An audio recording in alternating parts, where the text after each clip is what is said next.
Отстранувањето на отровниот линдан од кругот на поранешната фабрика Охис ќе биде многу комплицирана, скапано и опасна процедура, смета дел од екологистите.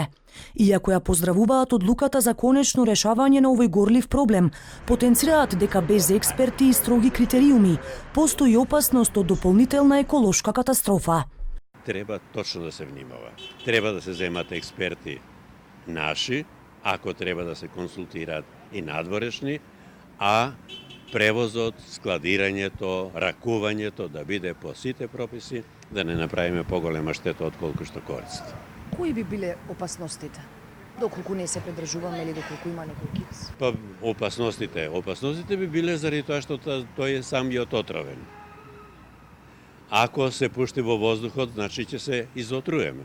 Тоа е најосновното. 1 милион евра од буџетот во 2019 година ќе се наменат за чистење на отровниот отпад, согласно владината одлука, а планот за чистење е подготвен во соработка со Кралството Норвешка и Канцеларијата за проектни услуги на Обединетите нации.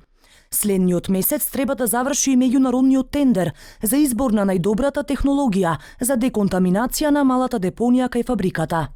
Илјанници тони токсичен линдан од поранешна Охис со децении ја труе скопската почва и подземните води, а државата допрва ќе го бара најсигурниот начин за негова дислокација.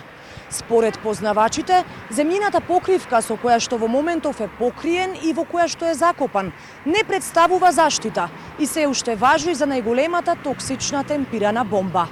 Мазгански смета дека доколку има волја, има опции за ефикасно отстранување, а како пример ги посочува случаите на чистење на токсичните жаришта кај земјите од соседството, како на пример азбестот во Словенија.